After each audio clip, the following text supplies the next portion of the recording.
Hello, it's Carolina again, and welcome to my YouTube channel. Today, we're going to talk about what is a preposition. So, what is a preposition? Prepositions tell us where or when something is in relation to something. When monsters are approaching, it's good to have these special words to tell us where those monsters are. Are they behind us? Are they in front of us?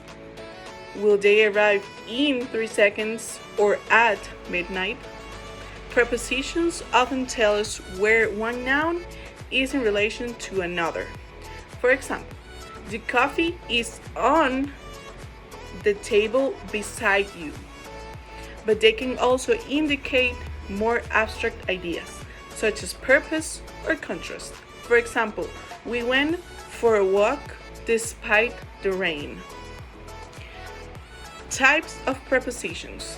Prepositions, as I told you before, indicate also direction, time, location, and spatial relationships, as well as other abstract types of relationships. Number 1, direction. Look to the left and you'll see your destination. Time.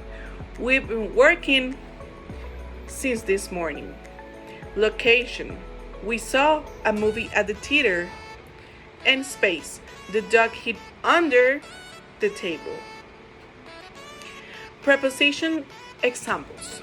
Unfortunately, there's no reliable formula for determining which preposition to use with a particular combination of words. The best way to learn which prepositions go with which words is to read as much high quality writing as you can and pay attention to which combinations sound right. Here are a few examples of the most common prepositions used in sentences. Number 1. I should rewrite the introduction of my essay. Number 2. Sam left his jacket in the car. Number 3. Did you send that letter to your mother? Number 4. We're cooking for 10 guests tonight. And number 5. Dan ate lunch with his boss. You can also use tools like Google Grams to see which prepositions most commonly occur with particular words. But remember, this tool can explain the difference in meaning between different prepositional phrases like pay for, to purchase, and pay off, to bribe. For that, you may want to refer to a list of prepositions that includes the meanings of common combinations. Now, ending a sentence with a preposition.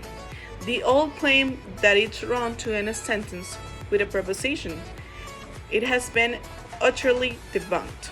It's not true and it never was true. Writers who always insist that a preposition can end a sentence often end up with settled and unnatural sentences. For example, there's no one else to hide behind. Grammatically correct and natural. There's no one else behind whom to hide. Grammatically correct but unnatural. Where did you come from? Grammatically correct and natural. From where did you come? Grammatically correct but unnatural. That said, it is sometimes more elegant to move a preposition to an earlier spot in a sentence, especially in very serious and formal writing. But if you do move the preposition, remember to delete it from the end. For example, there is something we must mediate on. This is something on which we must mediate. And this is something on which we must mediate on. Now, we have unnecessary prepositions. What is this? One of the most common preposition mistakes is adding an unnecessary at to the end of a question. For example, where is your brother at? We hear this a lot. Although this is common in English, it's considered an error in writing. You can fix the problem by simply deleting the ad. For example, where is your brother? On the bright side, if you're not sure which preposition to use sometimes, you can just get rid of it altogether. In fact, you should always get rid of unnecessary prepositional phrases. Too many prepositions can be a sign of a flabby writing. Look at how many prepositions appear in a sentence in this sentence below. For many people, the reality of an entry into a new area of employment is cause for a host of anxieties. Getting rid of the preposition forces you to tighten up the sentence. The result is shorter, more direct, and easier to understand.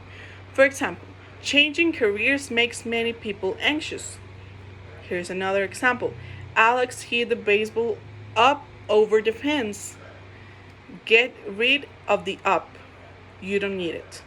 Alex hit the baseball over the fence. And now I'm going to put a little chart here so you can see.